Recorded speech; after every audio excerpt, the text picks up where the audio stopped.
Hi, everybody. Welcome to CORELIGHT'S Spiritual Weather Report.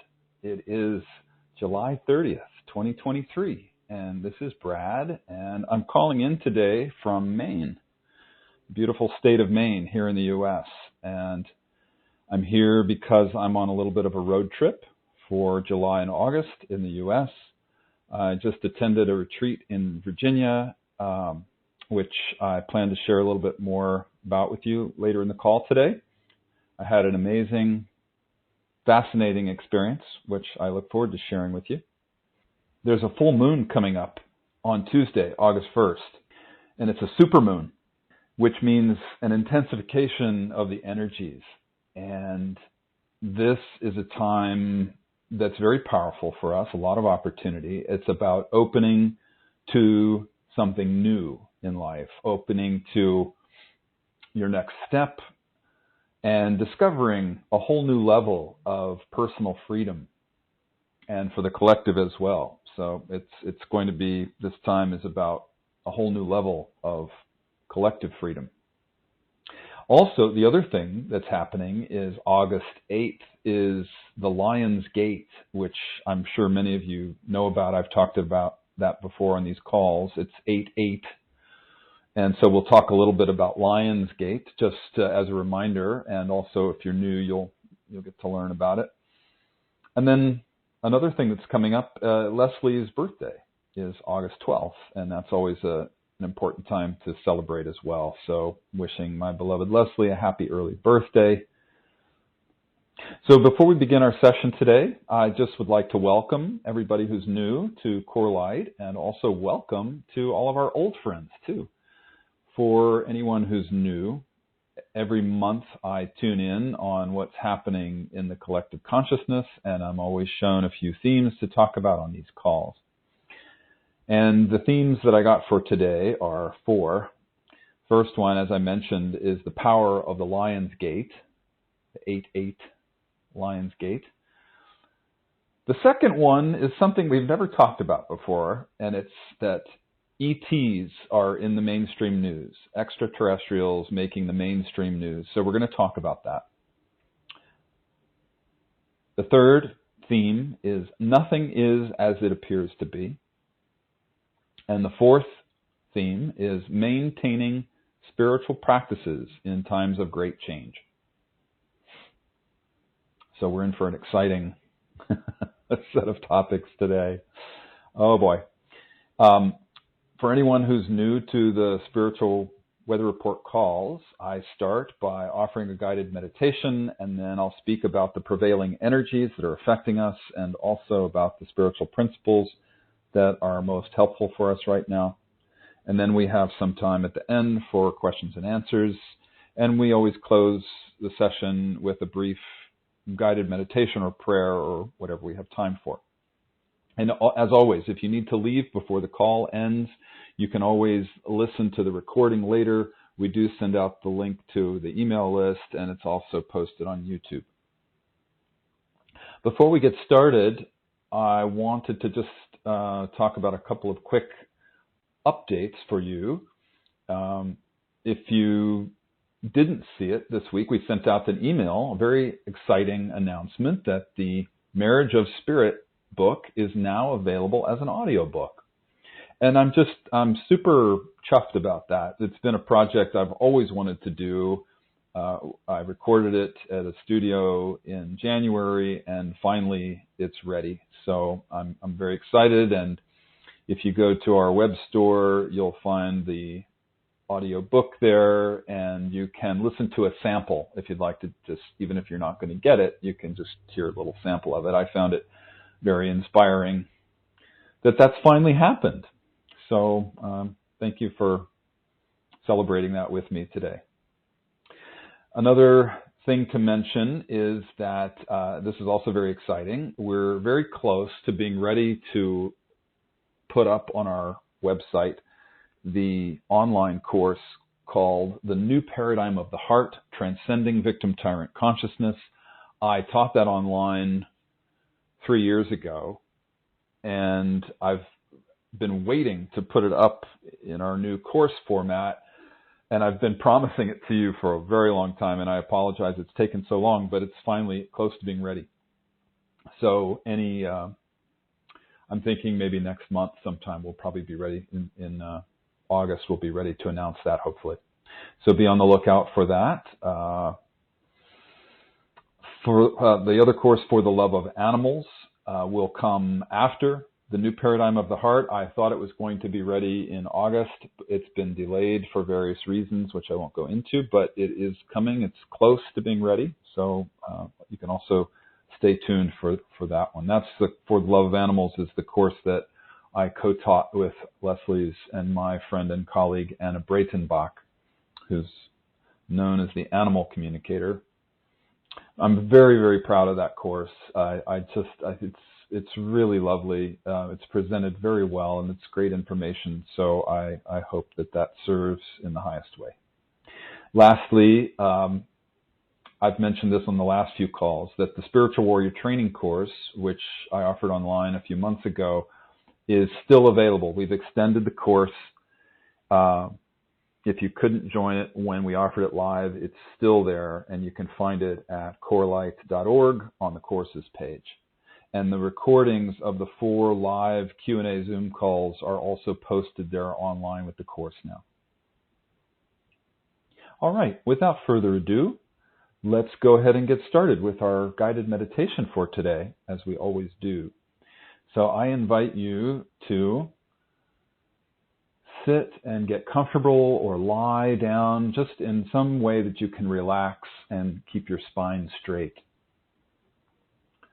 And let's begin with a few long, slow, deep breaths. Just relaxing and letting go. Long, slow, deep inhales. Long, slow exhales. And let's make the exhale just a little bit longer than the inhale. Breathing all the way down into the belly, filling up your lungs very fully. Breathing fresh, clean air down into the bottom of your lungs and releasing. Breathing in all the light and the life force that surrounds you. And breathing out any tension in the body. Breathing in love and peace. And breathing out stress.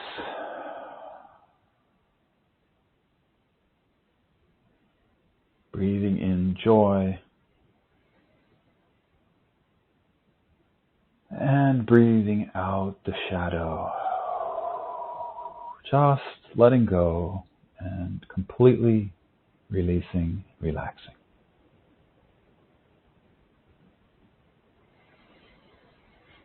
Breathing in the present moment.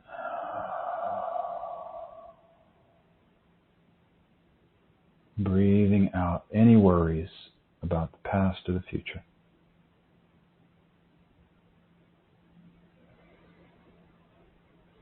Just letting go.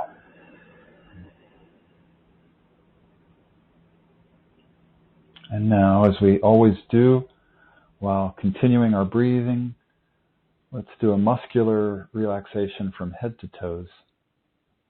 I invite you to visualize and feel a warm, viscous liquid like honey pouring over the top of your head and relaxing all of the muscles that it touches. Relaxing all of the scalp. Feeling the honey pouring down over the back of your head, over your ears, over your forehead.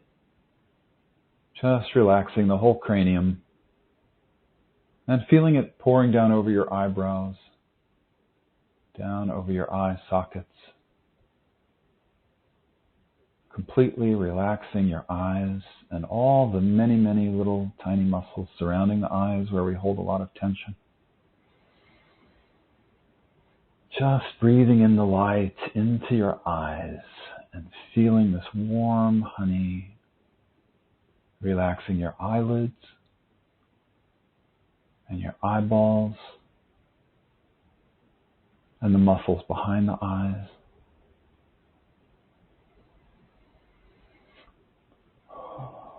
Feeling your eyes relaxing so much that the eyeballs just gently fall back into their sockets. Completely relaxing and letting go.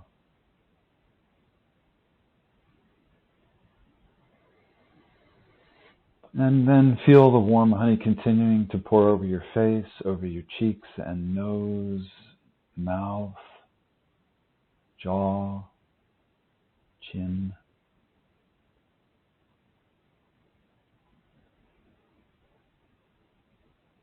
Feeling the back of the tongue relaxing.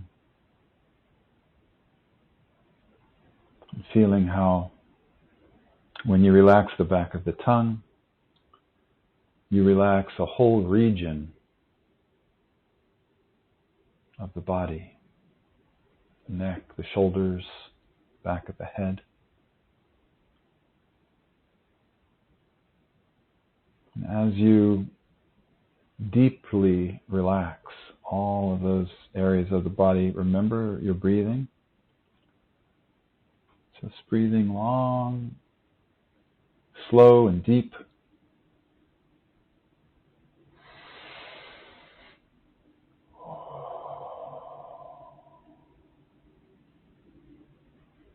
And then let's feel the honey continuing to pour down the neck, over the shoulders, especially the neck and shoulders. We hold so much tension around there. I'm stretching mine as we talk.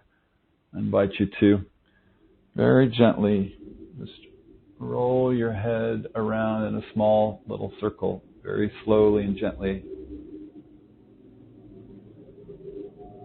Stretching the neck just a little bit. And then after you've gone around a few times, you can reverse direction.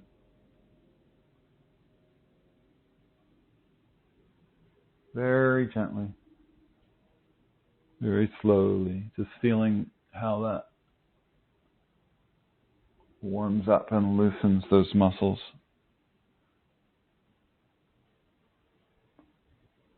Feeling like an angel behind you with very strong hands, massaging your neck and shoulders. Feeling that etheric shoulder rub. Somehow it's not quite as good as a physical, but let's pretend. It's funny, pretending, visualizing can actually be just as powerful as a physical experience. That's been proven scientifically. The brain registers all the same happy hormones releasing when we visualize. And really the more we feel it, the more we sense it, it might as well actually be physical at that point, because the brain makes it real.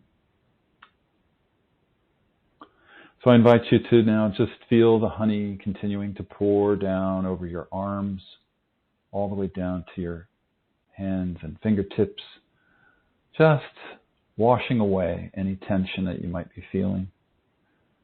Let's focus on the wrists and forearms for just a few moments, because I know with computer work and working on devices, that's a place where a lot of us hold a lot of tension these days. So just maybe roll your hands around, roll your wrists around, just in small circles a little bit, and then reverse direction. And then maybe open your hands wide, stretching the fingers all the way out, and then closing up in a tight fist, and repeating that, opening up, and then closing in a tight fist. And do that a few times, stretching the hands. And then rolling around the wrists again a little bit. Feel how that releases the tension in those areas.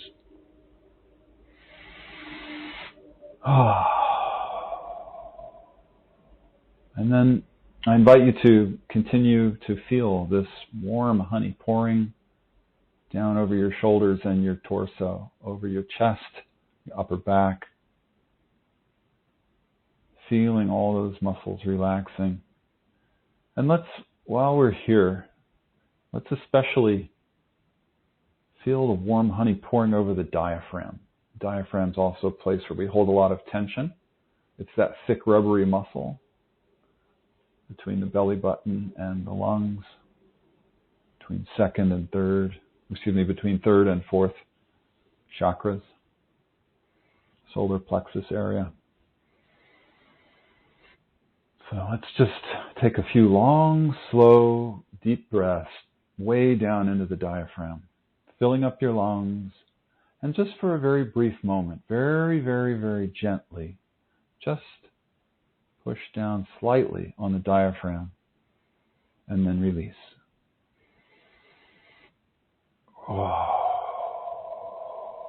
Feeling how that little tiny stretch of the diaphragm can help move the energy in that area. So I invite you to do that a few times. Let's take a long, slow, deep breath, visualizing light pouring in from the top of your head all the way down to the diaphragm, filling up your lungs, stretching the diaphragm very gently, just a little bit, and then releasing the breath and releasing any tension being held in the diaphragm.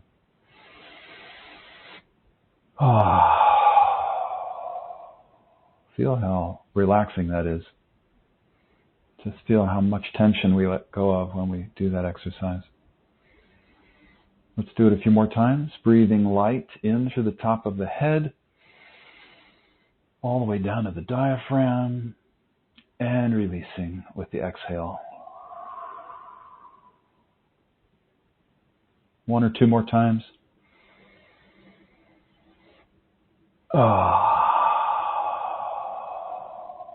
So nice. Feel how much lighter you feel after that. How much releasing happens, especially through the top of the head. You can feel the crown chakra activating, actually, if you tune into that. Okay, so let's continue visualizing and feeling the honey pouring down over the mid part of the torso, the diaphragm area, the mid back, and then lower back, and the abdomen. The warm honey pouring over all the organs, relaxing all the organs of the body. Continuing to flow down to the pelvis and just relaxing the pelvis completely, especially the psoas muscles, which are those very tight muscles that run down the front of the hips, the right and the left side.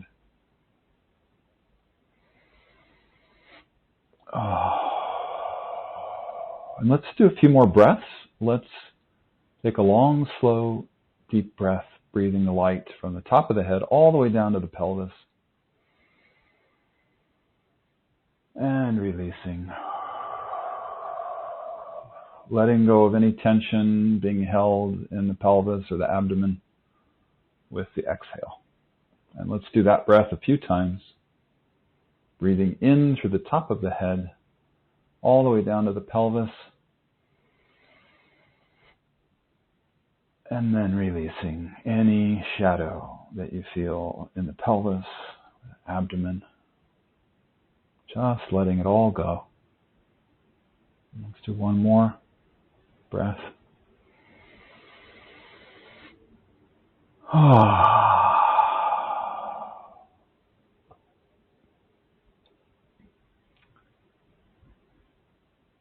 And now I invite you to feel that warm honey continuing to sweep down over your body. Feel it sweeping down past your lower back and your buttocks, all the way down the back of the legs, and down the front of the pelvis, down the front of the legs, all the way down past the knees, down to the ankles, feet, and toes, just washing away all the tension in the body. And now I'll be quiet for a moment and allow you to scan your body again from head to toes and fingertips. Just actively breathing light into any areas where you still might be holding on to tension, and just exhaling any tension or shadow in the body.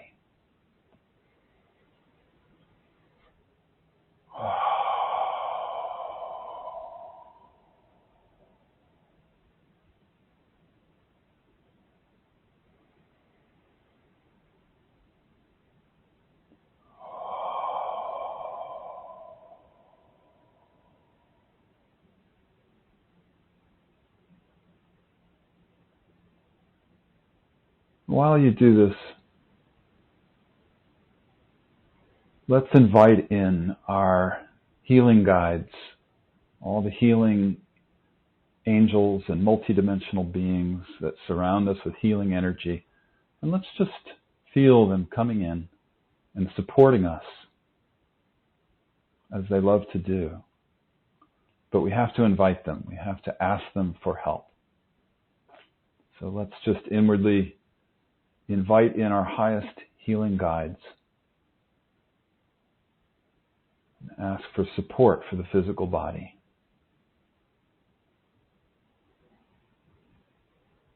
Helping to release any tension or shadow that we're holding on to in the body.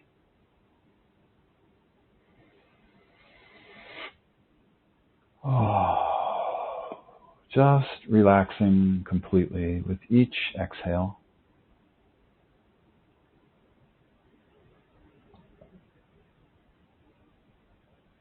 It's funny, the breathing is so relaxing, long, slow, deep breathing, and we forget how important that is sometimes.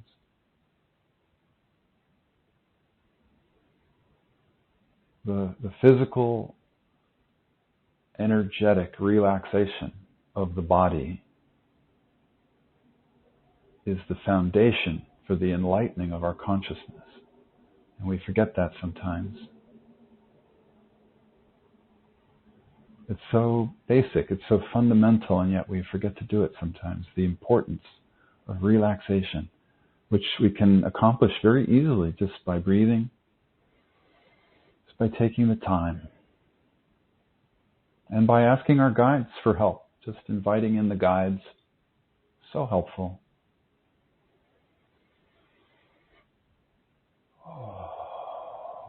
So just feel how nice it is to have the body swept completely clean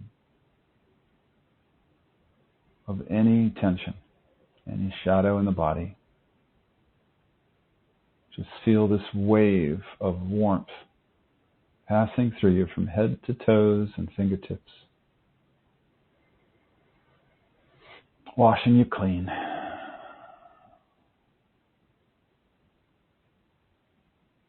Now I invite you to put your attention on the root chakra, which, if you're new and you don't know where that is, it's at the perineum between the anus and the genitals.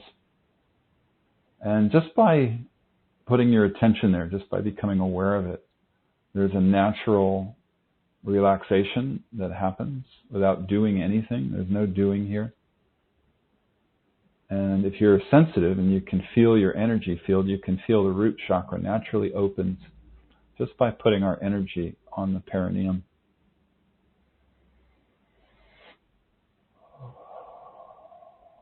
And as the root chakra opens, I invite you to drop your grounding cord all the way down to the center of the earth, connecting your grounding cord with the core of the earth. Some say there's an iron crystal there. Some say it's a molten core, some kind of molten metal. Sometimes it's nice to just visualize it as radiant gold. High vibration energy. So whatever works for you, just connect your grounding cord to that core of the earth and feel your energy commingling with the core of the earth. And then Draw that earth energy up into your body through the soles of your feet, all the way up the legs. Feeling your connection with Mother Earth in a very palpable way. Let's put our attention for just a moment on the place where our feet and any part of our body touches the floor, which is our connection with the earth. And just be with that connection. What does that feel like to you? Just allow it and feel it and be with it. No thinking about it, just a being with it.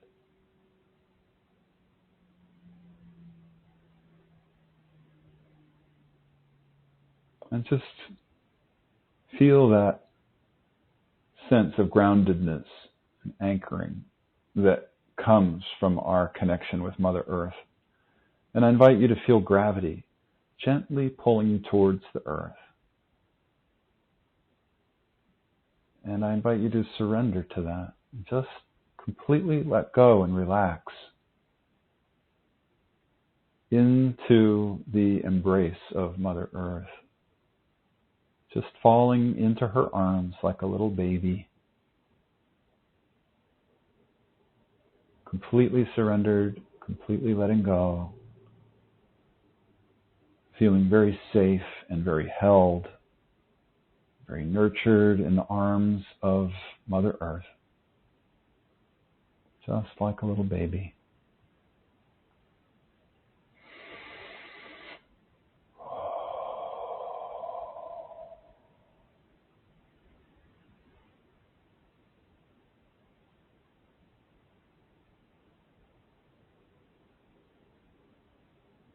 Just feel how peaceful that is. Feel how connected you are to Earth. After all, that's what these bodies are made of. They're made of Earth. One day when we slip them off like an overcoat, they return to the Earth. But meanwhile, aren't they beautiful? We get the use of these beautiful bodies for a few years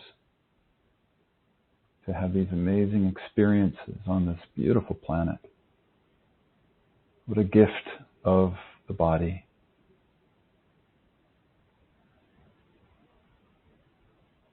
So let's take a moment right now to put our attention in the heart and just feel gratitude. Just feel gratitude for the body, your physical body.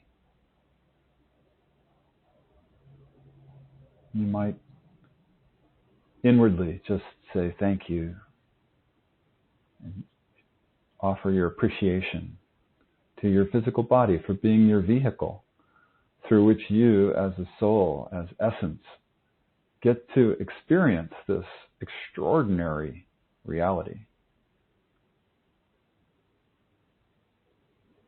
This temporary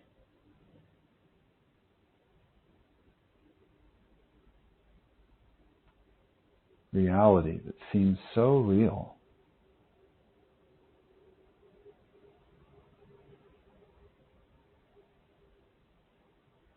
And yet, we know quantum physics and all the enlightened masters through the ages tell us that everything is more than 99% space. That it looks so solid and so physical and so real. How can that be? Amazing.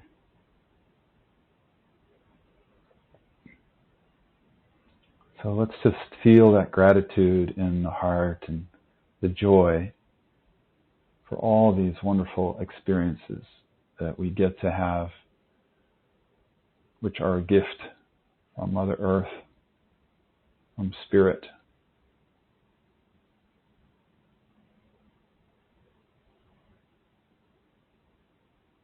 So grateful.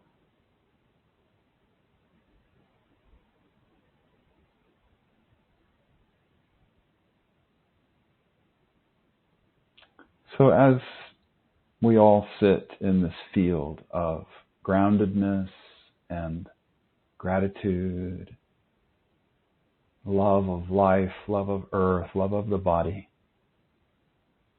I will say a little prayer and an invocation for our call today.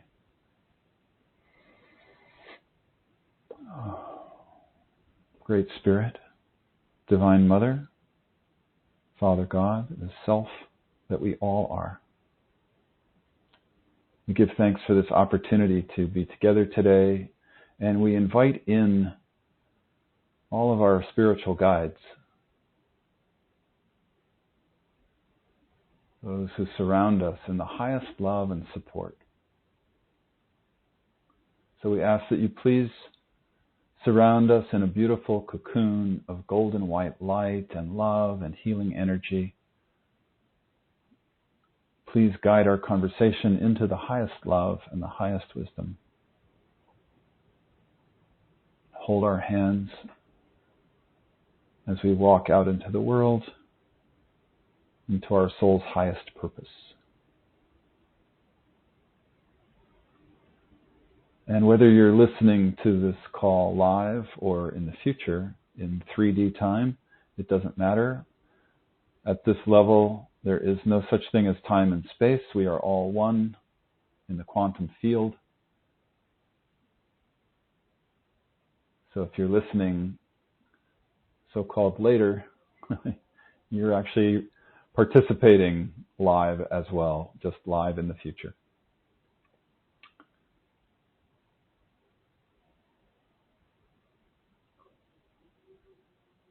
So we offer our gratitude for this opportunity to share our love today, to be in this field of love and to receive the love, the light, the healing energy that surrounds us.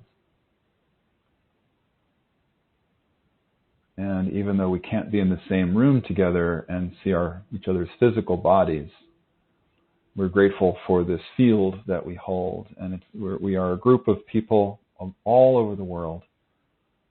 So let's just take a moment to visualize that field like a web that we create, a grid that surrounds the earth, and that we, with our love and our high consciousness, we feed that grid with love and peace and joy.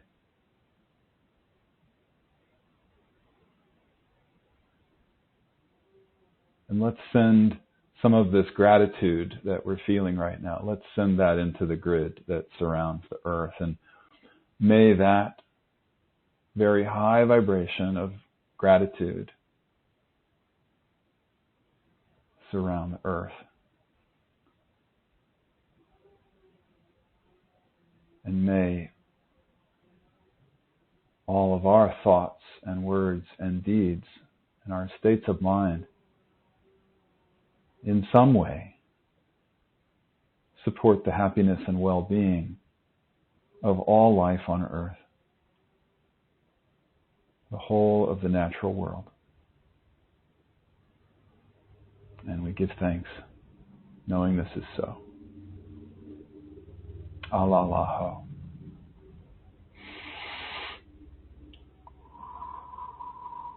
Alalaho is Tibetan and it for Amen, and it means, isn't it wonderful?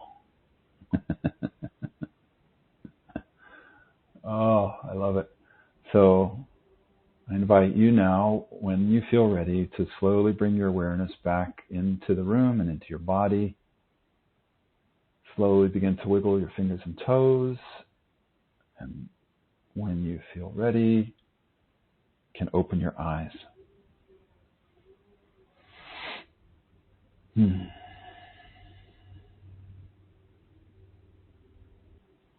Well, thank you for showing up today. Now or in the future, as I said, doesn't matter if you're here live or not. It's always nice to be live, actually, but it's also beautiful to be together, whether you're in the future or not. So the first topic is the power of the Lion's Gate, 8/8, August 8th. And I have shared this information in previous years, but I feel like it's a good reminder because it's such a powerful opportunity energetically. So the Lion's Gate opened this week, and it peaks on August 8th, the 8th of the 8th month, and it closes on August 12th. And interestingly, that happens to be Leslie's birthday. So some say that it goes on for a few weeks. It's one of the most powerful times of the year on many levels, and it is considered a sacred time by indigenous people and shamanic traditions. So I'll explain just a little bit more about what the Lion's Gate actually is. Physically, it's when the star Sirius aligns with our sun, which is in the constellation of Leo, the lion. And this is a time when Sirius rises and starts to become visible in the night sky. So as the sun is setting, Sirius is rising. And Sirius is the brightest star in the sky, after the sun, of course. And many civilizations throughout history have tracked Sirius for thousands of years, including the Dogon tribe in North Africa and the ancient Egyptians, as well as others. And if you're wondering why Sirius is so significant, there are a few reasons. Scientifically speaking, there are a couple. Astronomers have discovered that Sirius and its solar system are bound to our sun and our solar system by gravitational forces. And number two, there's strong evidence that's based in both scientific research and indigenous wisdom that we live in a binary system, and that our sun and solar system are in a 24,000-year elliptical orbit around another sun, which would be Sirius. So that's the science behind it. But it's also sometimes called the spiritual sun.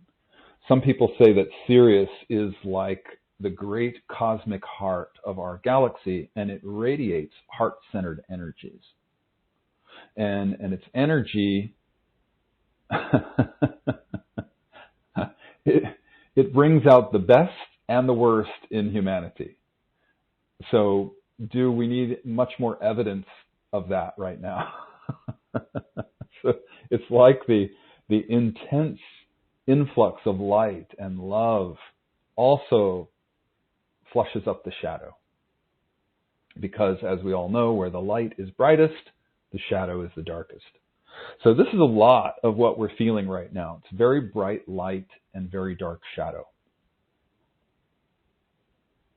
And it also represents liberation, because it supports our journey of revealing the shadow side of things. So we can make the unconscious conscious, and then we can heal and clear that shadow. And of course, this is one of the foundations of the path of spiritual awakening. So it can be a great gift when the shadow is highlighted, right? Because it offers us the opportunity for a deeper level of our own awakening. And of course, the challenge is to remember this. Because when the shadow comes up, we tend to forget about that, and we get immersed in the emotions, you know. And then there's the negativity and the challenges, and we forget that this is about our spiritual growth. And I know that's what some people call an FGO. And I've talked about that before. If you don't know what an FGO stands for, it is a frickin' growth opportunity. So it does us all good to remember that from time to time and have a little laugh about it, because boy, those FGOs are coming thick and fast these days. I have to say, I've noticed them in my own life, and I see them coming up for everybody else too. So there's also some important symbology with the Lion's Gate. There's the number 8. It's the 8th day of the 8th month, and there's power in numerology of special dates like this. And then there's the symbology as well, which is, of course, the lion, which represents courage and heart. And the Latin root of the word courage is cor, which means heart. So courage and heart-centeredness are one and the same thing. And this is a time when those energies are available to us in a greater way, so we can access them more easily right now. So we can treat this window from now through August 12th like a very important spiritual window or a portal. It's like you might consider the solstice or the equinox or a supercharged full moon. So the fact that we do have a supermoon in the next couple of days says a lot. There's a supermoon in this window of the Lion's Gate. So this is going to be a very powerful window of time, a great opportunity. Some shamans say that August 8th, 8/8 is the most powerful time of the year, and that it kicks off the series of power moments. So it begins with 8/8, but then it also includes 9/9, 10/10, 11/11, 12/12. I think it's important to remember that the shamans celebrate this time in that way. And it's a very powerful time to be making new commitments, setting new intentions. So, for example, it's a very good time to consider recommitting, let's say, to your spiritual awakening, or to whatever goal feels most important in your life. This is the time when you can actually redouble your commitments or make new commitments. And it's also a great time to clear out, whether this is an inner clearing or an outer clearing. That could mean doing extra processing, clearing your mental emotional patterns, or might be about cleaning out your office or your garage, maybe cleaning up relationships that are no longer serving you.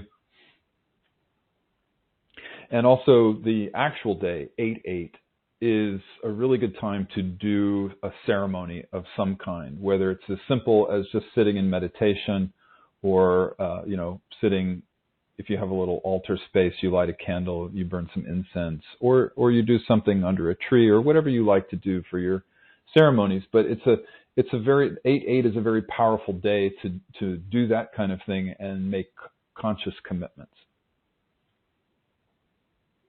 So it's an important time to recognize that there's a death and a rebirth happening in our world and in your personal life. It's like a mini, like a microcosm of the macrocosm. The macrocosm is, of course, that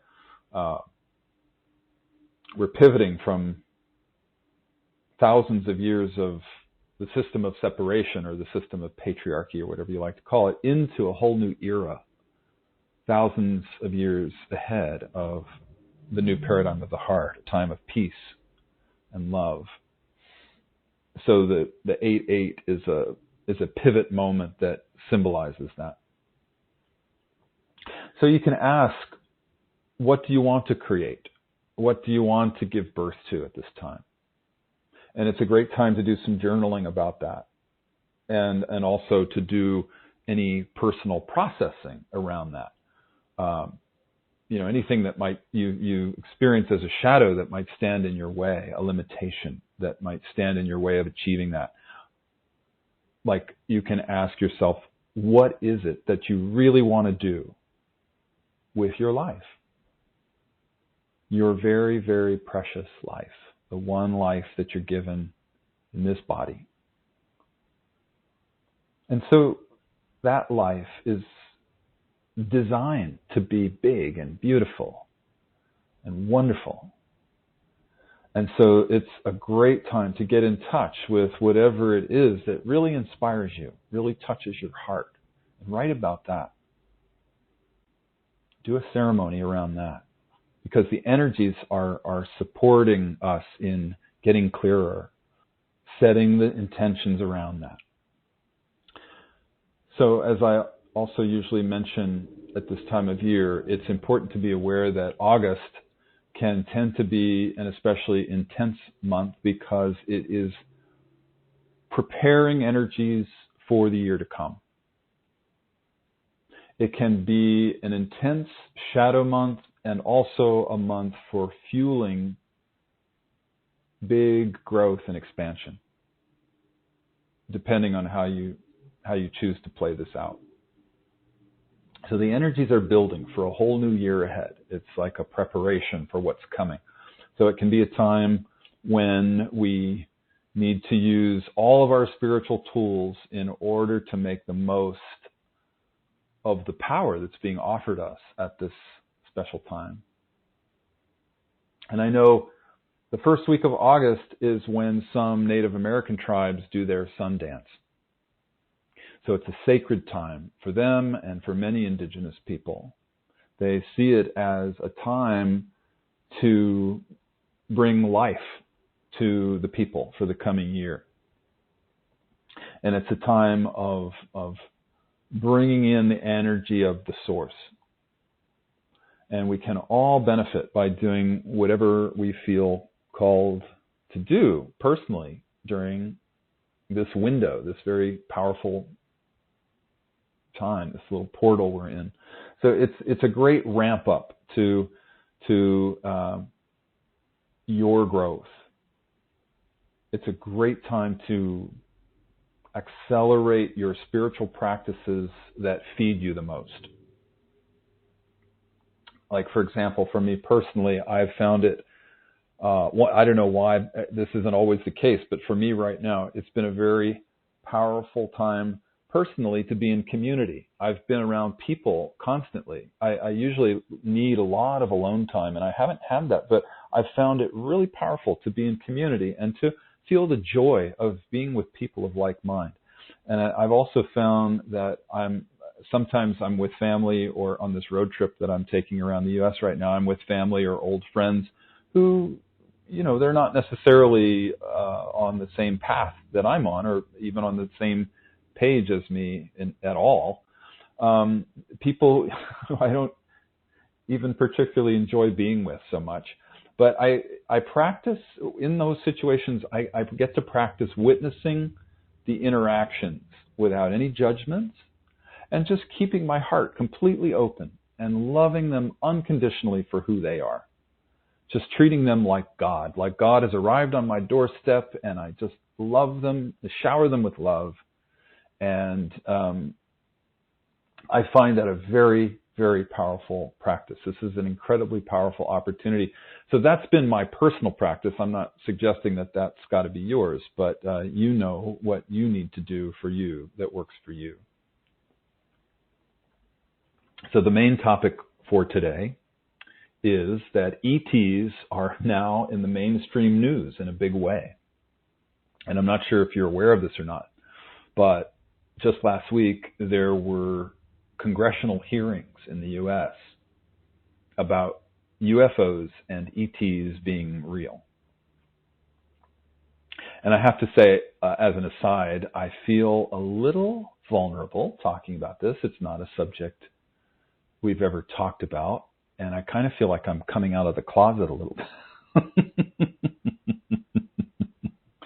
So please, if this seems really strange to you, I would invite you to just bear with me. There is a purpose to this. I got very clear guidance to talk about it, so if you bear with me, you'll see what this is about as I go along. All the mainstream news networks have been covering this from both sides, the liberal news, the conservative news, and I just felt it was important to discuss it today from a spiritual perspective, because it's actually a really important subject for our times. And it's something that I've been tracking for a very long time. And like I said, it's something we never really talk about on these calls. And as I always do, we're going to look at what's happening in the 3D world, the third dimensional world, from a higher point of view. And we're going to see what that means to us in terms of our personal spiritual path, as well as our planetary movement into this new paradigm of the heart-centered consciousness that we always talk about. So just in case you're not aware of what's been going on, I thought I would read a little brief excerpt of one of the news articles. There are many of this one, and they all have a different little spin to them. This one happens to be from NBC. 3 former military officials told Congress Wednesday that they believe the government knows much more about UFOs than it is telling the public. A House Oversight Subcommittee held a hearing on UFOs, officially known as Unidentified Aerial Phenomena, or UAPs, and heard mystifying testimony about unexplained object sightings and government possession of, quote, non-human biological matter. Lawmakers on the committee, baffled by some of the testimony, repeatedly noted that UAP sightings are an issue of bipartisan concern and raise national security questions. Separately, some accused the federal government of endeavoring to conceal key UFO-related information from the public, though they did not provide evidence to support those allegations. And then the last paragraph here in the article includes this quote from a congressperson, and it says, "The sheer number of reports, whistleblowers, and stories of unidentified anomalous phenomena should raise real questions and warrant investigation and oversight. And that's why we're here today." Representative Robert Garcia, the top Democrat on the subcommittee, said in his opening statement, quote, "UAPs, whatever they may be, may pose a serious threat to our military or civilian aircraft, and that must be understood," end quote. Okay, so let's talk about this. I got such clear guidance that this was the main subject for today, and there's actually some more very serious divine synchronicity going on for me with this, because just a couple of weeks ago, I attended a retreat, like I mentioned at the beginning of the call. The retreat was with Dr. Stephen Greer in Virginia. And I have to say that it was the first time I've attended a retreat in over a decade. And in the last 3 decades, I've maybe only attended 2 retreats, I think. So usually I'm the one leading them. So this was a real fun and rare experience for me to attend a retreat.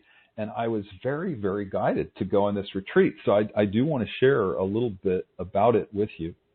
I'm not sure if you know who Dr. Stephen Greer is, but his work is becoming more well known. I think it's already very well known, but I think it's growing incredibly right now. I think he's doing some of the most cutting edge work on the planet.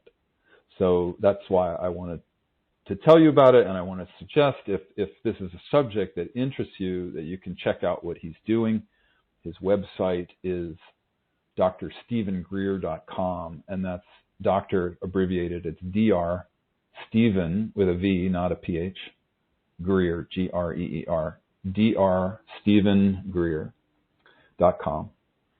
And if you've been around CoreLight at all, you know that I don't normally talk about the work of other teachers, but I'm making an exception today because he's a very rare being. He's one of the few people doing this. There's really a lot there on that website because he's been at this work for many decades. But if you're interested in the subject, you can start with the links on that homepage. He has been, and I'll share more with you, but he's been writing books and making documentaries and online videos for a few decades. I really recommend watching his 5 documentaries that have been made over the last 20 years or so. They've been watched by over 1 billion people, billion with a B, and there's no marketing for them, no budget per se. It's primarily, word of mouth. And some of them have been the #1 movie on all the major platforms like Amazon and Netflix. And Dr. Greer's organization is mostly volunteer run. So the whole thing is really kind of amazing, but you won't find anything, if at all, much if at all, about this in the mainstream. So I find the whole thing very amazing, which is why one of the reasons I felt compelled to talk about it today. So you can watch all of the trailers for those 5 documentaries on YouTube just by going to YouTube and searching for the titles there. And I want to share these with you because I feel like it's an important part of our education, or our edification, let's say, for people on a spiritual path. So here are the 5 titles. The first one is The Lost Century and How to Reclaim It. And that was just released in June this year. The website is thelostcenturyfilm.com. It's available on all the major platforms, Vimeo included. And I'm going from current to past in reverse chronological order. The next one is The Cosmic Hoax, an expose. That was 2021. That's free on YouTube. You can watch that. The third one is Close Encounters of the Fifth Kind, and that was in 2020. That's on Amazon Prime. Might be other places. The fourth one is called Unacknowledged. That was in 2017, and that's on Netflix. And the fifth one is called Sirius, Sirius. That was in 2014. That's also free on YouTube. Okay, so just a little bit more here about Dr. Greer. He is a Western medical doctor, and he's also a very illumined spiritual teacher. And he also teaches about telepathic communication. And since I've been collaborating with Anna Breitenbach, who is Leslie's and my good friend and colleague, we've been teaching, as you probably know, about interspecies communication, which is also telepathic communication. I thought that Dr. Greer's work was a natural next step for me. So that's why I attended this retreat, and I wanted to share a little bit about it with you because I feel like it applies to our subject for today. In this kind of amazing act of divine synchronicity, it's all happening at the same time. So first, just a little bit more about Dr. Greer, in case you're not familiar with him. He had a near-death experience when he was a child, and after that, he started a spiritual journey, and he started having ETs visit him and talk with him. And Leslie and I have both had connections with ETs, but they've been inner experiences and inner communications, not in the outer 3D world. But Dr. Greer has had both, lots and lots of both kinds, both inner and outer. And when I learned about his experiences, I realized that they resonated so deeply with Leslie's and my experiences. And it's that they've all been incredibly loving and so beautiful. The connections have been so amazingly beautiful, very high spiritual experiences.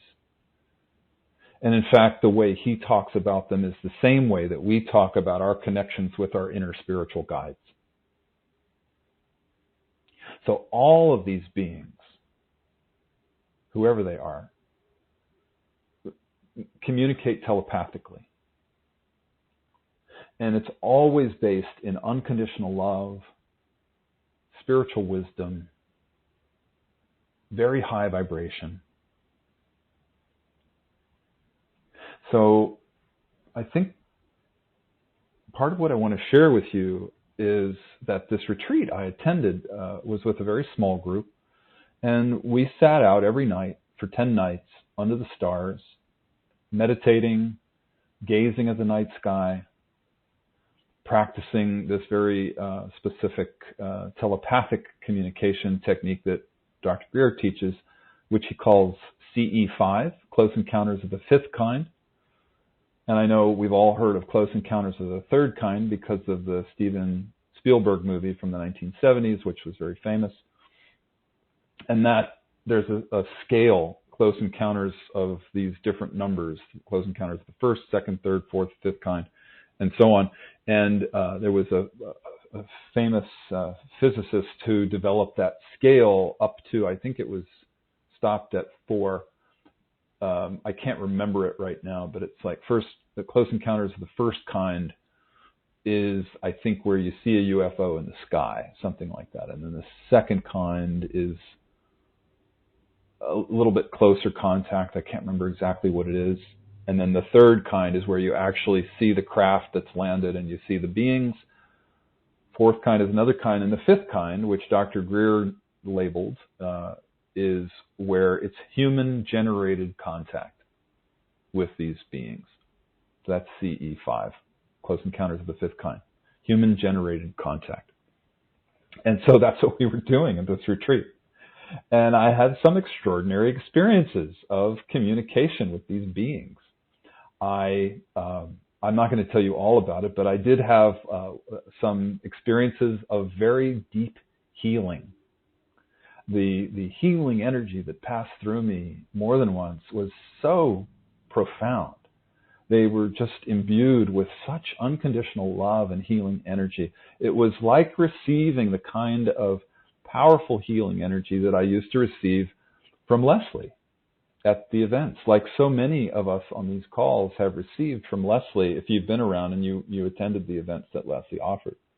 And, you know, like anyone receives from any awakened spiritual master, it's the transmission in the East, it's what's called Shakti. So it's the transmission of Shakti or healing energy.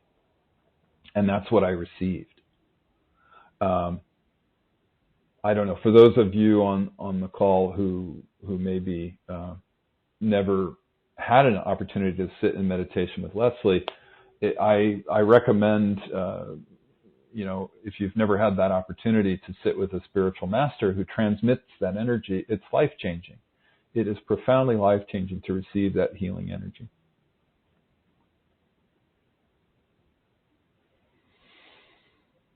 So let's see, what else did I want to share with you? I also received on this retreat some clear visions of who these beings are and who was transmitting that healing energy and that unconditional love. So I got some very clear visuals and communications from these beings. And one of the things that was confirmed for me at the retreat, which is something that I've always known inwardly, but was really nice to have confirmation of with this firsthand experience, is that what we think of as our inner spiritual guides may actually be highly evolved, embodied beings.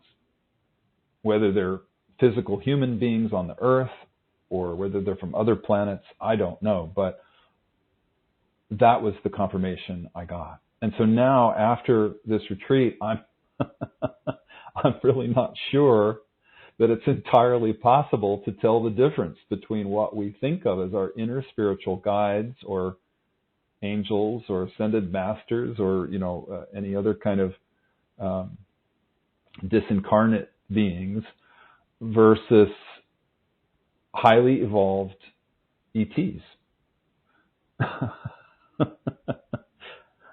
I think when beings are that highly evolved, like maybe hundreds of thousands of years or even millions of years more evolved than we are, I think it doesn't really matter necessarily if they have a physical body or not.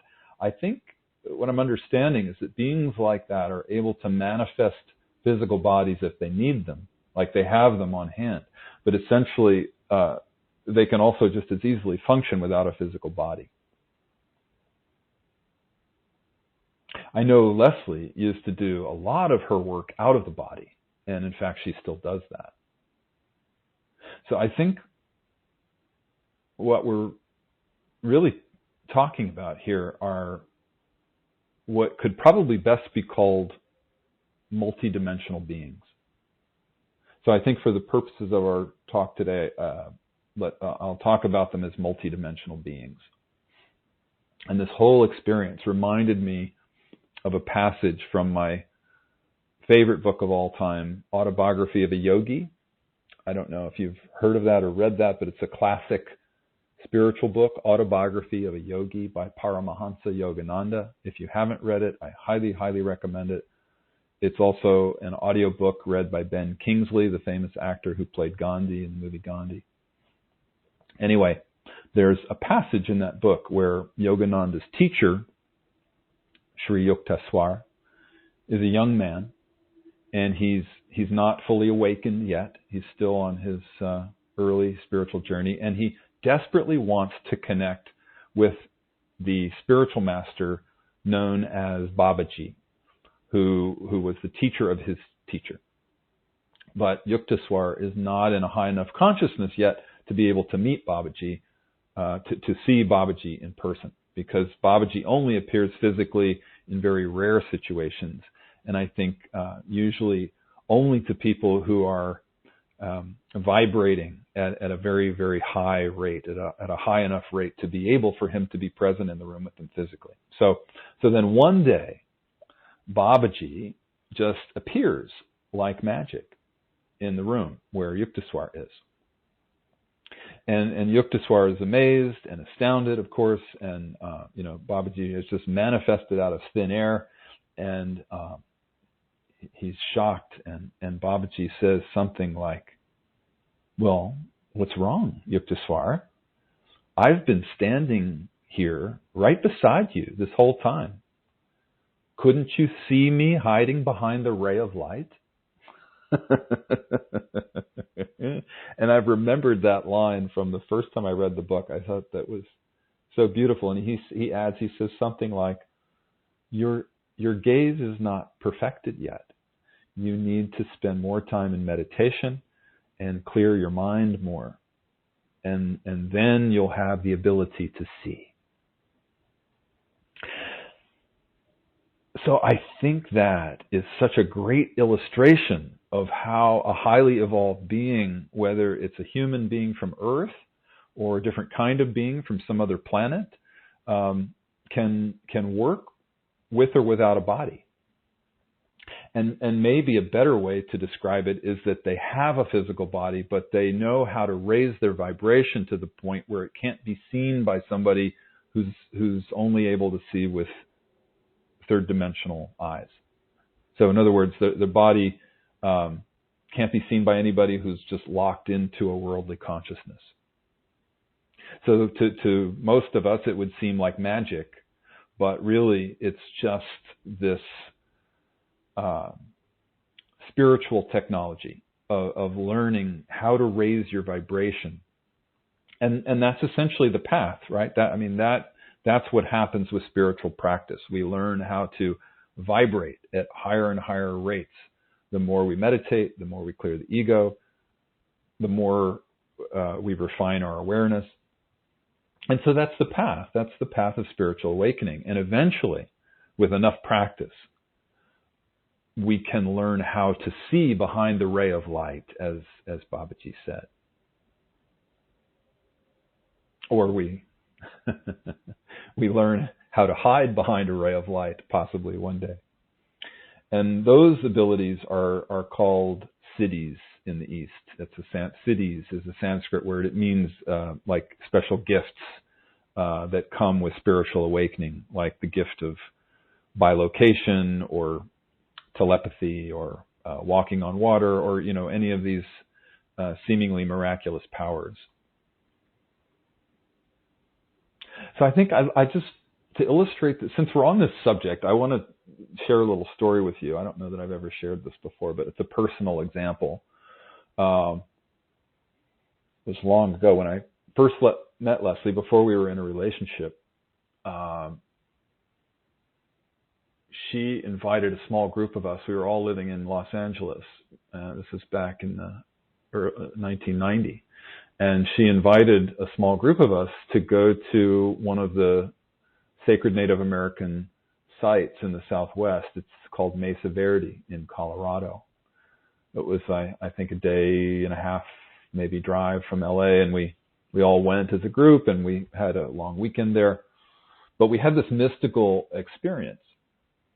The Native Americans who built what are now the ruins there, they built, they're called cliff dwellings, beautiful, beautiful cliff dwellings at this canyon, Mesa Verde Canyon. And the ancient Native Americans who developed that site were known as the Anasazi, or the Ancient Ones. And Leslie had mystical experiences there, and she wanted to bring us to share that mystical experience. So there was a night where we went out under a full moon, a small group of us, and we did this mystical practice that Leslie taught us, where you walk single file in silence through it was essentially woods, a forest of pinon trees and junipers. And it was a full moon, so we were walking single file in meditation, silently, and I was in the front of the line, front of the queue, and as we were walking out to experience it's called a kiva, which is a circular structure that's the Anasazi, Native Americans, dug into the ground, and they would have ceremony down in there. And so we were going out to sit in a kiva at night under a full moon. So we're walking through the forest, and I'm in the front of the queue, and I hear Native American chanting and drumming. And it sounded like it was, I don't know, around the corner. There's no corner, but it sounded like it was about 100 yards away. And I thought, oh my God, there are Native Americans here. They're doing a ceremony. So I stopped, and everybody stopped, and we all looked at each other. And I said, do you hear that? And we all listened, and it was silent. There was nothing. And I kind of thought, that's really weird. I swear I heard it. So we kept our practice going. We started walking again in silence. And after a few moments, I heard it again. It was as clear as before. It was very clear, chanting and drumming. A whole group of people. And so I stopped again. I said, did you hear that? And everybody else said yes. They heard it the first time, they heard it the second time, but it was silent when we stopped. There was no sound. You could only hear it when we were walking in meditation. And then it was so weird, we just thought, okay, not sure what this is about, but we thought we'd find them. And so we started walking again in silence and meditation, and it happened a third time. I heard them as clear as a bell, and stopped, and we all heard it, but it was silent when we stopped. And so it was one of those kind of spooky things. We realized that they were there. I'm making a long story short now. I'm not going to tell you the whole story, but the punchline of the story is that they told us, the Anasazi told us, that they're still there. They didn't go anywhere. They're still there. They're just vibrating at such a high rate that we can't see them with our 3D eyes. And I've been told that experience is not uncommon, that many people hear them and some people see them as well.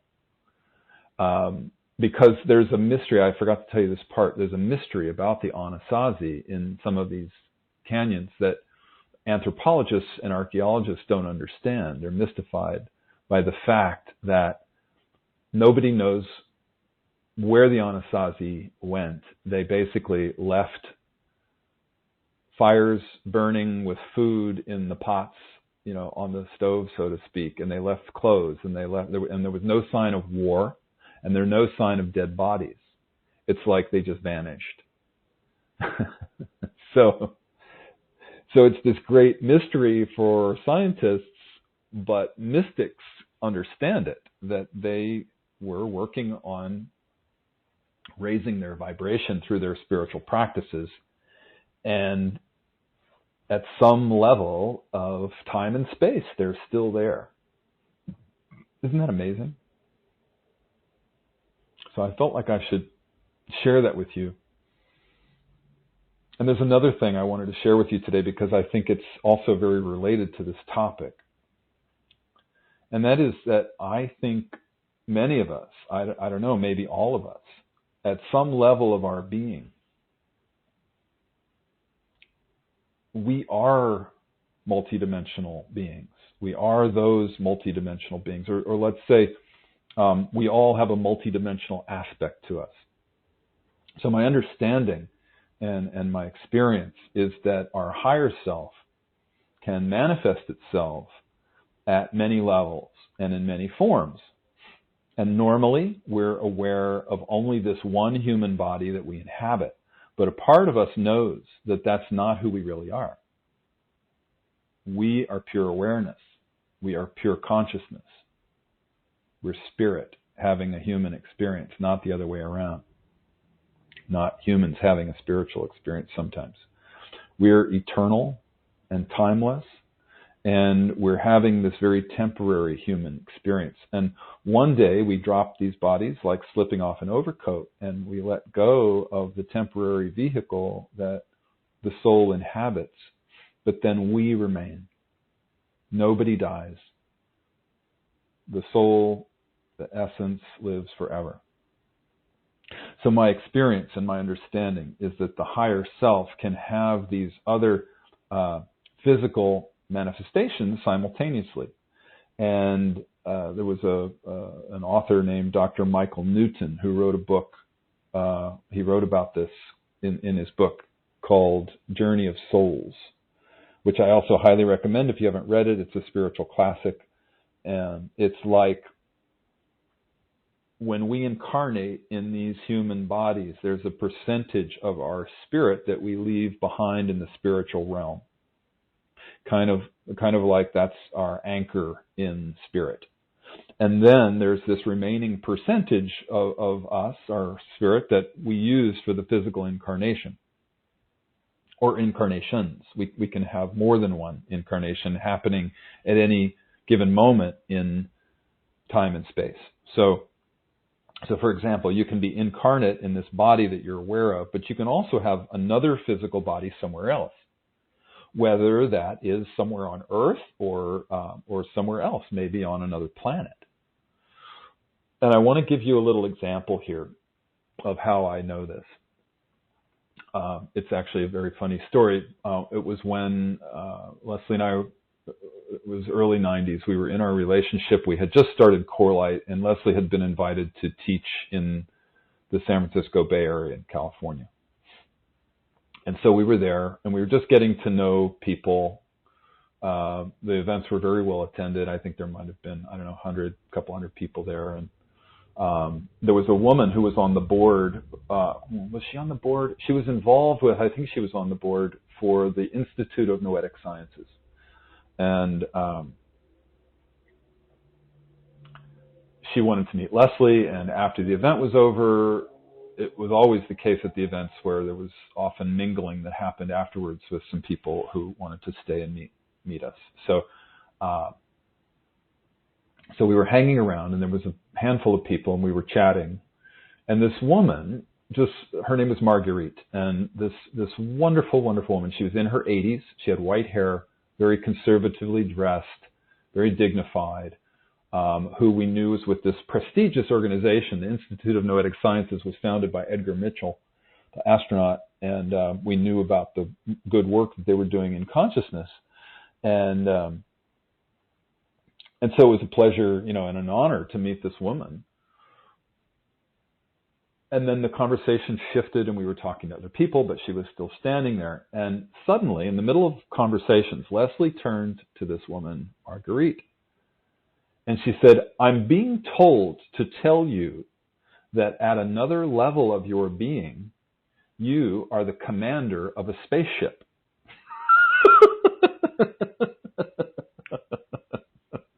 And I thought, this was all fairly new to me. I mean, we had just started CoreLight. I'd only known Leslie for, 2 or 3 years at that point, and I was in shock. And I thought, oh my goodness, all is lost. This woman is she's going to think we're crazy. She's never going to want to see us again, And I literally was in shock standing there. And I think the whole group was. We were all just like mouths agape, staring at Leslie and Marguerite after Leslie said this. And Marguerite's flustered. And after this long pregnant pause, Marguerite says to Leslie, Oh my goodness. Well, normally I wouldn't believe you, but you're the third person who's told me that in a week. She said, I don't feel like I could command anything. She was very humble, and she was very surprised by it. But how that works when that happens. When somebody you hear it 3 times in a short amount of time, you know that there's another level of reality speaking to you. The universe is speaking to you. So it taught me a lesson. One, that Leslie had a lot of courage. I asked her about it later, and she said she actually told Margarita. She said, I tried to resist telling you. I didn't want to tell you, but my guides were insistent. They kept saying, you've got to tell her this. So she said after the guides pestered her for a while, she finally spoke the words to Marguerite. And so, part of it is learning to trust your guides, that there's method to the madness, so to speak. And also it supported Marguerite, because I think she needed to hear that she was a powerful being, and that she had these other levels of her that were very powerful. But I think she had lived a life that she felt was somewhat disempowered. So I think that was part of the gift of that experience, that Leslie shared that with her. So anyway, so that's the story. We've got all these, the moral, I think, is that we've got all these other parts of us.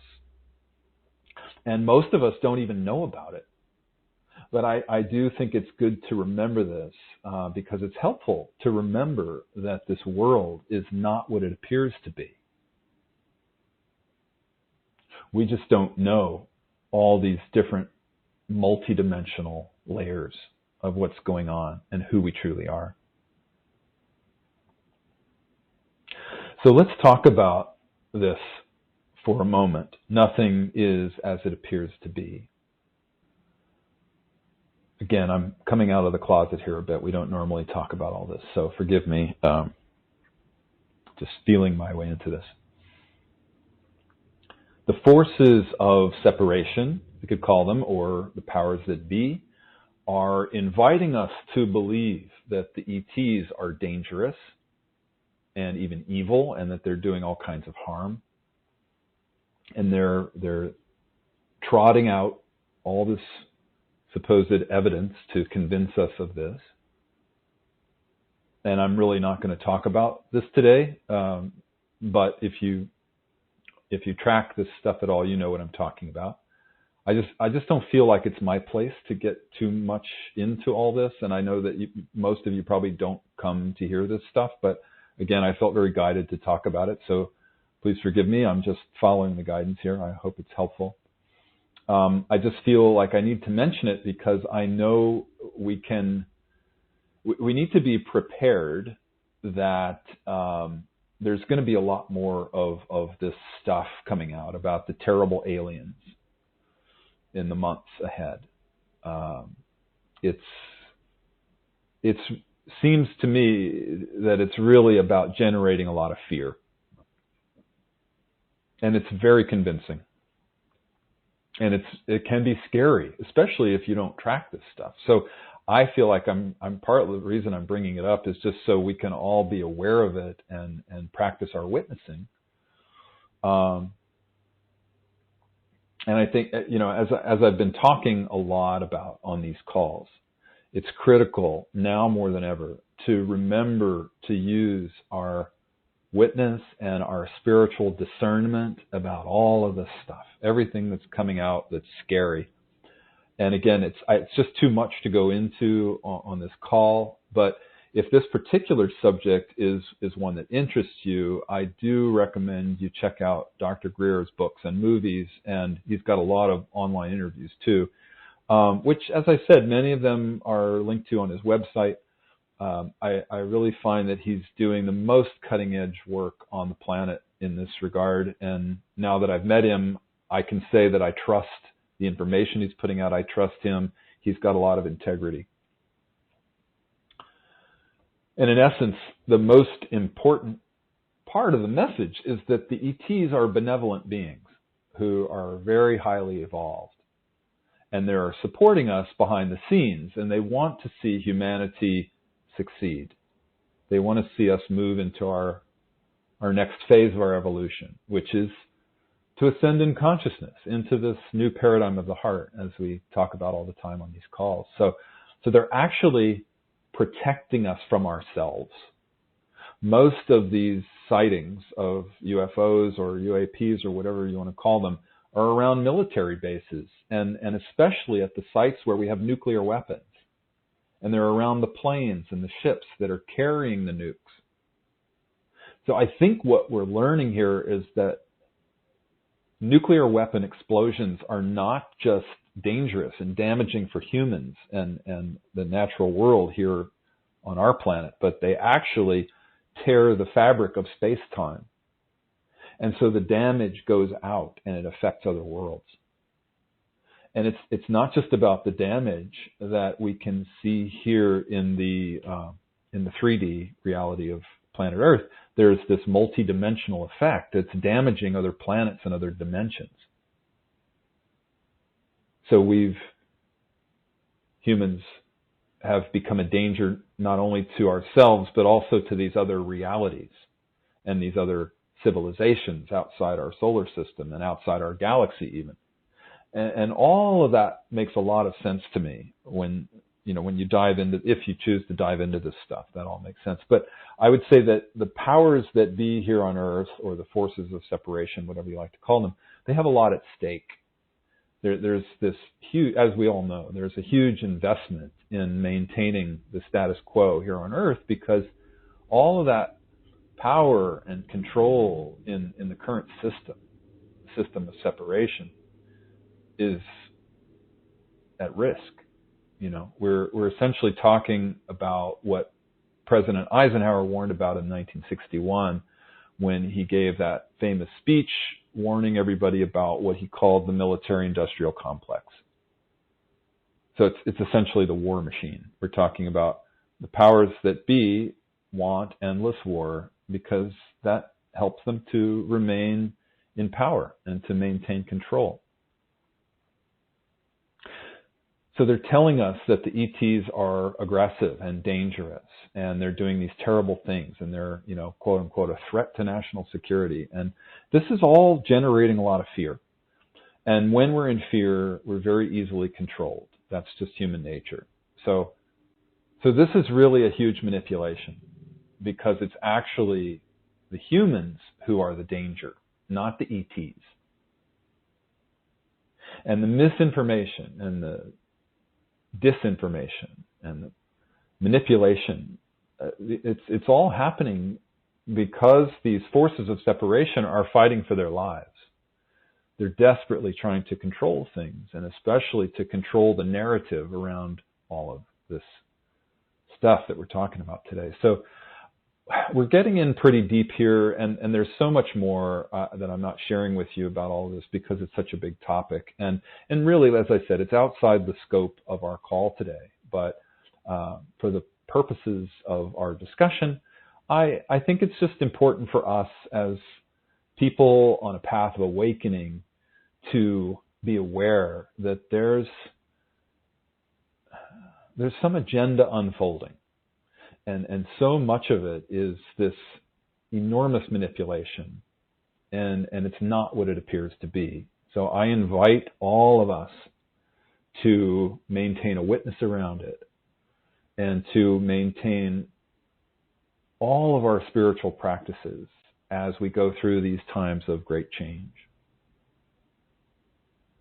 And that's our next topic. So let me just look at my notes here quickly. We're running out of time, so I'm going to just want to leave time for the Q&A. So as we've been talking about on these calls for so many months now, the most important thing we can do in these times of great change is to remember our spiritual practices. So for example, I'll just name three. First one, practicing witnessing the fear, right? And I can feel, I apologize if this has brought up fear for you. I certainly did not intend for this to be scary. If you're experiencing fear, I invite you right now to just close your eyes and take a few long, slow, deep breaths and remember who you truly are. Remember that you are pure awareness and fear is just passing through you. It's not who you are. Fear is just a frequency. I think that's a very quick and easy way to get through fear whenever you feel fear, is just to remember that it's a frequency. It's nothing more than that, just a vibration, not real, not who you are especially. So one of the practices to get through fear are the squares technique. We do those sometimes on these calls, and if you're new and you don't know what that is, you can read about squares in our book, The Marriage of Spirit, which is on our website or Amazon or anywhere.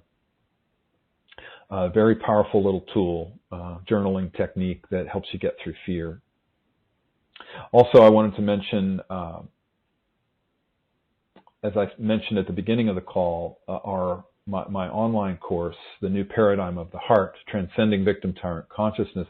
That course will be coming out soon, probably next month sometime, and it's got several fear-clearing exercises in it. So hopefully that will be helpful to you, and I'm sure everybody who's listening has all kinds of practices that you know to do for fear clearing. So if you're experiencing any fear, or you do in the coming times, it's essential to have those practices like witnessing, especially witnessing the fear. So that's one. And another one, the second one, is practicing discernment. And I talked a lot about that on the April Spiritual Weather Report call. So I won't take our time here to go into it right now. But if you want more information about that April Spiritual Weather Report is available on our website, on the free resources page. It's also on YouTube. And there's a lot about practicing discernment there. But I think suffice to say it for now that discernment is such an essential part of our journey, especially right now, as it becomes harder and harder to know what's true. We definitely can't trust what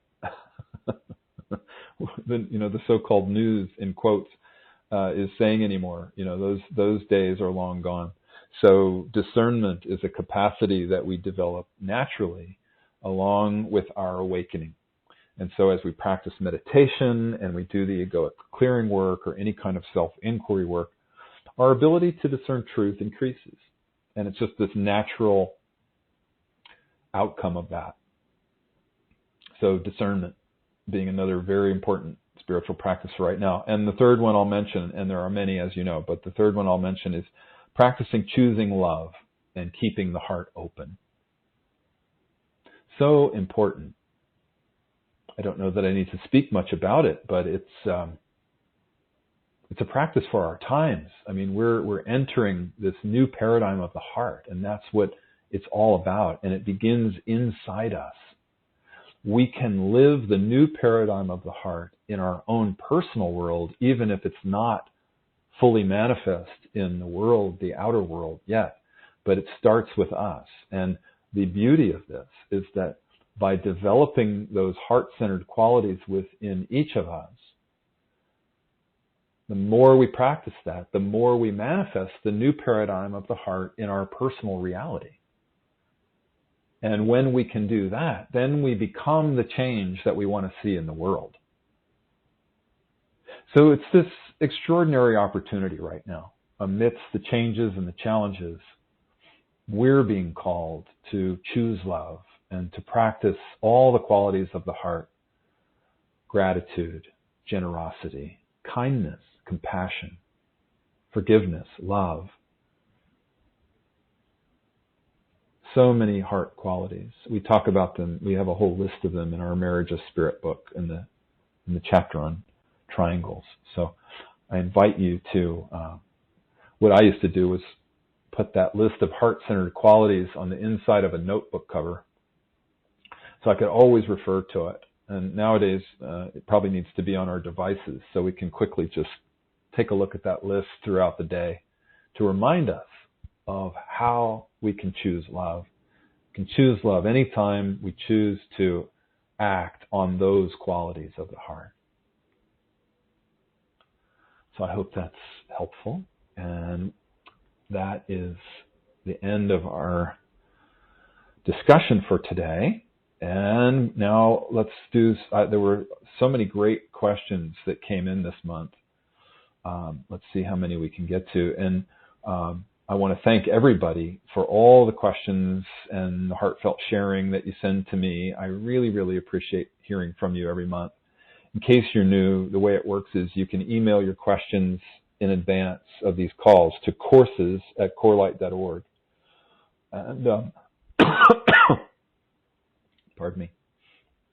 It's not possible for me to answer all the questions, but I do read them all, and I do get to as many of them as I can. And if I don't get to answer your question, you know that the answers always come from somewhere, whether it's another teacher or a book or a dream or what have you. Somebody answers you. The first question is from Bill. It actually came in last month, and it came in a little too late. I didn't get it till it was too late. He says, in your estimation, can psychedelics play a positive role on the spiritual journey? So thank you, Bill. Absolutely, yes, they can. And, many people have profound shifts in consciousness and spiritual awakenings and healings of all kinds from using psychedelics. I know that I have, and it's not a regular practice for me, but in fact, I can count the number of times I've used teacher plants on one hand, but when I have, I've really, really valued my experiences.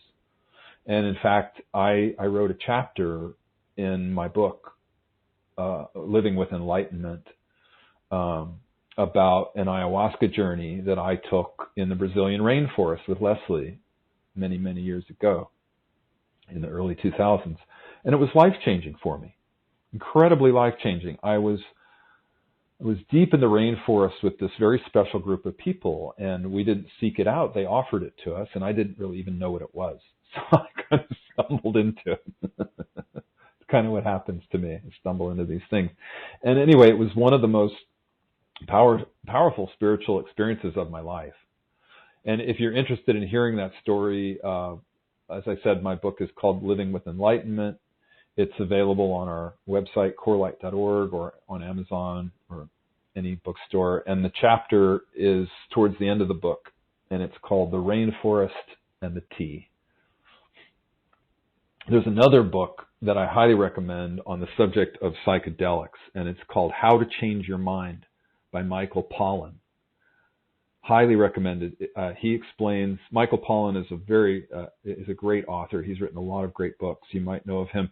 He explains how in the 1950s, the founder of Alcoholics Anonymous, AA, who goes by Bill W., and Bill W. did extensive testing and practices with psychedelics, with groups, to help people kick their habits of addiction. And it was hugely successful. And in fact, it was so successful, and it was such a surprise that it was so wildly successful that, it was working for lots of people for many, many years.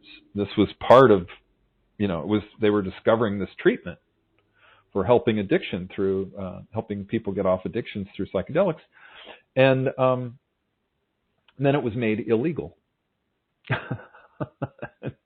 And one wonders, what was that all about? Because it was proven that psychedelics had extraordinary, unprecedented healing effects. I'm not sure if it's a good idea to make the use of psychedelics a regular practice.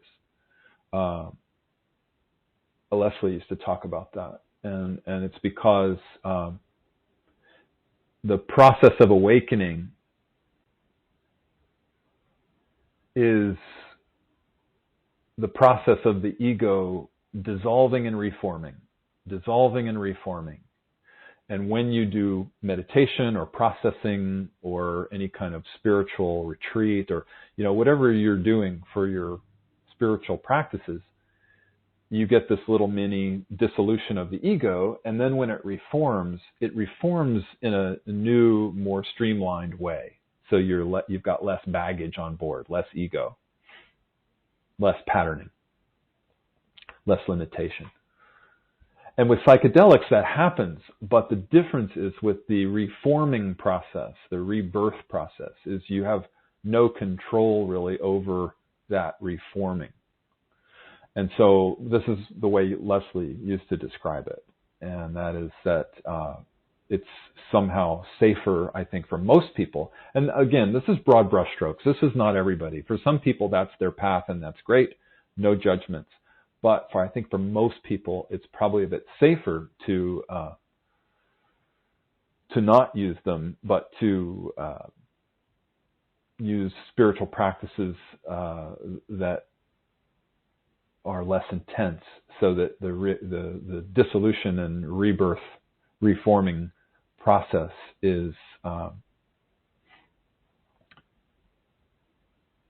don't know how to describe it, but is somehow, I want to say more controlled. That's not the word, forgive me, but I think you know what I'm saying. So let's move on. Thank you, Bill. I appreciate that question. We really don't talk about that very much, but I think it's a very important question.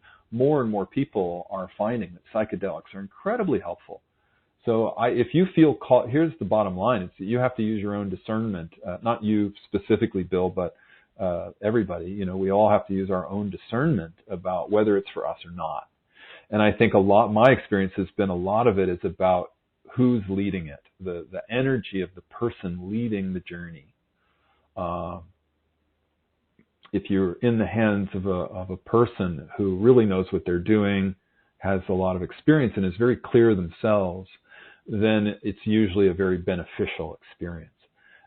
But again, it's using your own discernment about whether you feel it's for you. So I hope that's helpful. And thank you for your question, Bill. So the next person is Cecile. Cecile says, hi. So much light has come into my heart since the solstice and the 777 window. Any tips on how to expand this light in my energy field, in my everyday life, to benefit those around me, or do I have to worry about my light intruding on others? So thank you, Cecile. I'm really happy to hear that, and I appreciate your question. First, as you probably already know, whenever you hold light in your energy field, it benefits people around you. You don't have to say anything or do anything because your light just naturally benefits everybody around you. It's a great gift that you offer the world when you hold a lot of light. And you never, ever, ever have to worry about your light intruding on other people. Light is healing and uplifting, and it doesn't intrude. So I would say, the light brings joy. It brings love. It brings peace. And that's never anything you have to worry about. So I would also say, in fact, you never have to worry about anything anyway. There's never anything to worry about. If we're worrying, that's a little mini dose of fear. So never worry about anything if you can. That's a practice as well. But anyway, sometimes the light, I think I know what you're saying, that sometimes the light can be intense enough that it might flush up shadow in other people. Or in you, too, when you bring a lot of light and sometimes your own shadow comes up. And that's just natural. But honestly, if you're just being in your joy and your love and your peace and you're holding your light, how it affects other people is not really your problem. Because if it does happen, that's something that they need to work out, right? If their shadow comes up because of your light, then that's their issue. And the way I like to look at it is you can think of it as you're giving them a gift, right? Because like we were saying before, whenever shadow comes up, it's always an opportunity. It's an FGO, right? It's an opportunity to release and let go of the shadow. So never ever worry about holding a lot of light, and just see it as the gift that it is. But I think specifically your question is about how to expand your light in your everyday life. And so one of my strong suggestions is our course, the online course that we offer called the Spiritual Warrior Training Course, which is there on our website available now. It's all about that. So I recommend that course.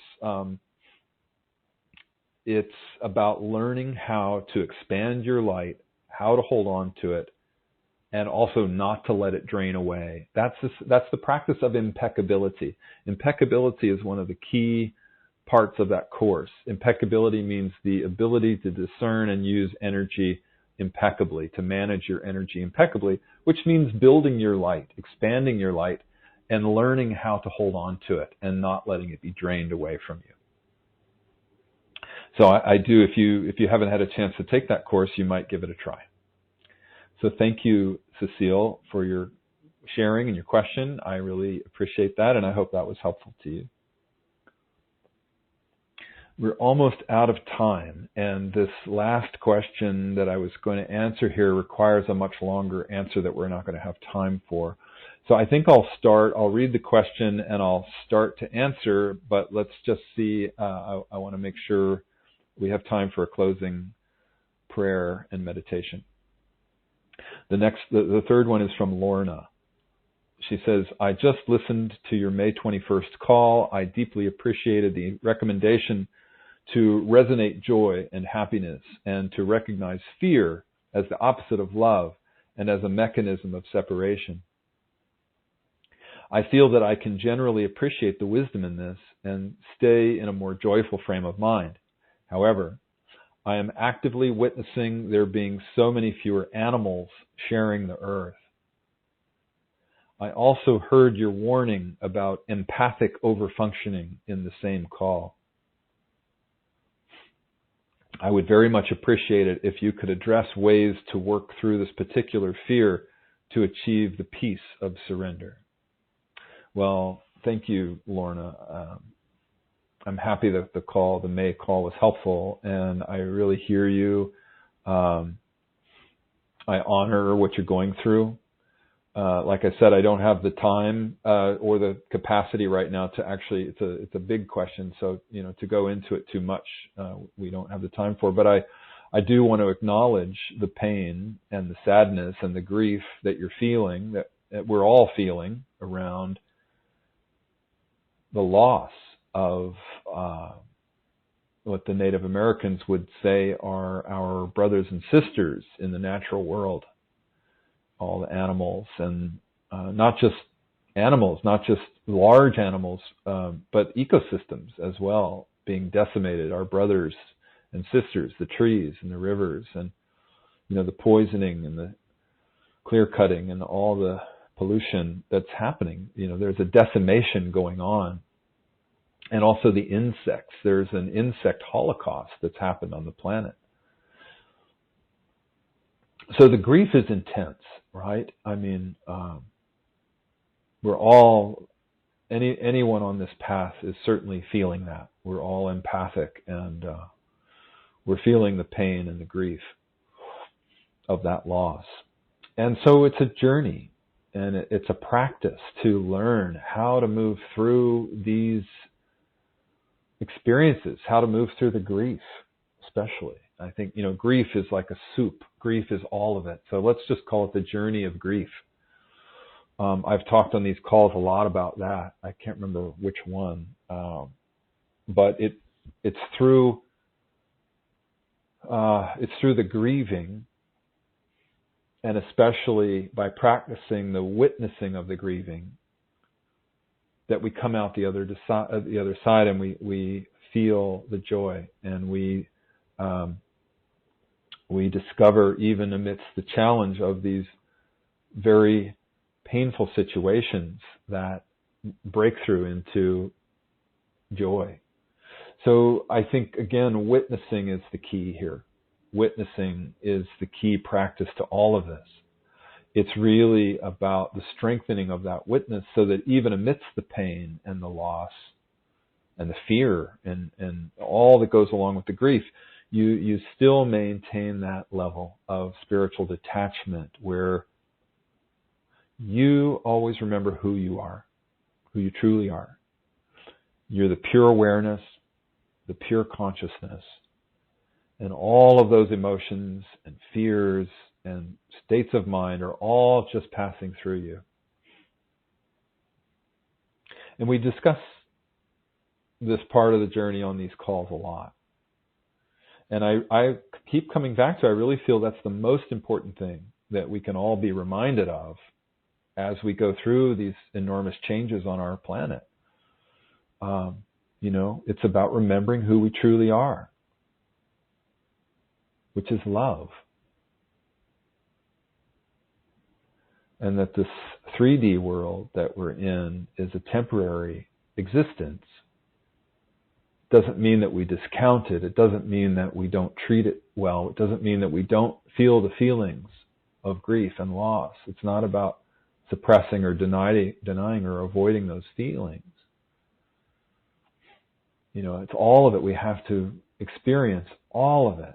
But we keep coming back to that knowing, that strong inner knowing of who we truly are.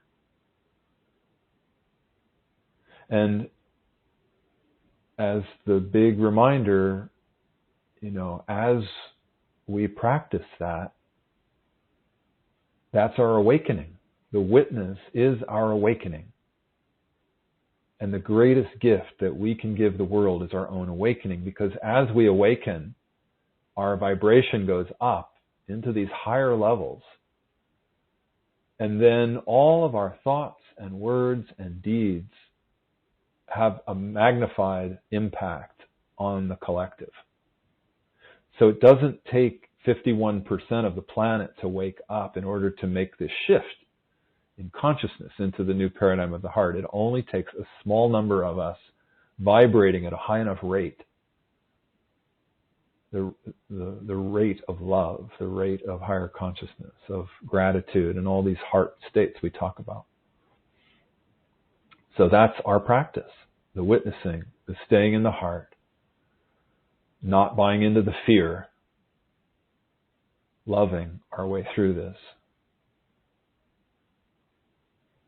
I hope that's helpful. As I said, we don't have time to speak more about it, but I hope that little bit is helpful. Please write to me again. I would invite everybody who has listened to this whole call to let me know how you felt about this. As I said, I feel a little vulnerable coming out with all this information today on a subject that we don't talk about much.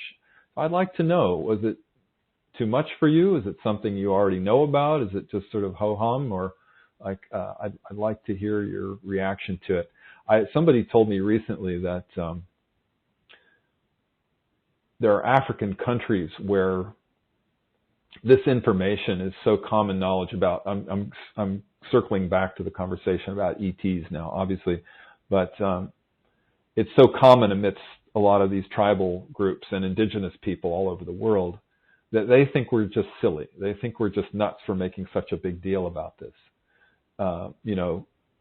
Cave paintings and petroglyphs from many thousands of years ago show little flying saucers with little ET-looking beings. So they've known about this forever. And here we are. Do they exist? Do they not exist? Are they evil? Are they out to get us? Well, if they were, they would have, if they wanted to take over the earth, they would have done it a long time ago. So I think, any child can reason that out. The indigenous people certainly know about it. So please share your thoughts with me if you feel so inclined. I'd love to hear from you, and any questions as well. Like I said, I love hearing from you. I love your sharing. I love your updates, and helps me to attune to what's happening in our community. So I want to thank you again. Thank you, everybody, for joining the circle today, sharing the field of love, participating, and lending your heart energy. So without further ado, let's close with our ending prayer and meditation today. So I invite you now to close your eyes and relax and get comfortable. Take a few long, slow, deep breaths.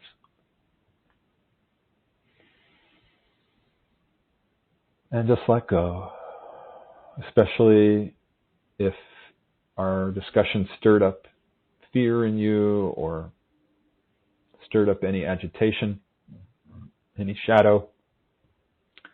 Just let's breathe our way through it, breathing in the love, breathing in the light, breathing in the peace, and breathing out any shadow or agitation that might have arisen or fear. Just letting all that go.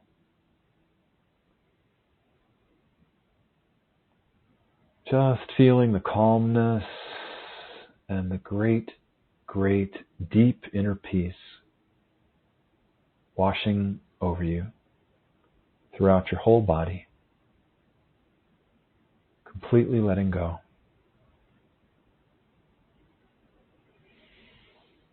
And we offer our deepest gratitude to Great Spirit, to all of our guides, teachers, all the multidimensional beings, let's call them, who surround us in whatever form they come in. ETs, who are vibrating at a very high loving rate, multidimensional beings. We offer our gratitude for the love and the healing and the gifts of higher wisdom that you share with us. And we're especially grateful for this time and this opportunity to share our love with each other, to share this field. And let's take a moment to visualize our love, our loving field, our heart energy to go out to the earth, to the whole of the natural world, especially to the places where there's any suffering happening. I'm thinking especially of the fires that are happening in Greece. And I'm not watching the news that much, so I invite each of you now to put into the circle any place where you know there's hardship, pain, suffering, people who might be suffering from poverty or illness or war, pollution. And that might be people on the call. I know each of us has our own challenges with health or finance or emotions or whatever it might be. So let's just send our love out to all who need it. All of the natural world, all humans. And let's just feel that heart energy encompassing the globe. So once again, we offer our deep gratitude and our love for this opportunity and this gift that we're given of these beautiful bodies, this time that we share on this beautiful planet. Thank you, thank you, thank you. Alalaho.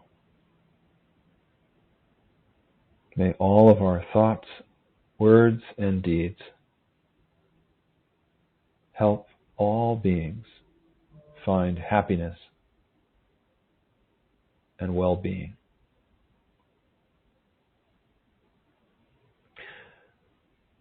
I love you, and I look forward to seeing you next month. Meanwhile, may you have a blessed, blessed Lionsgate window and an August, Power August ahead. Wishing you so much love and spiritual growth. Bye for now.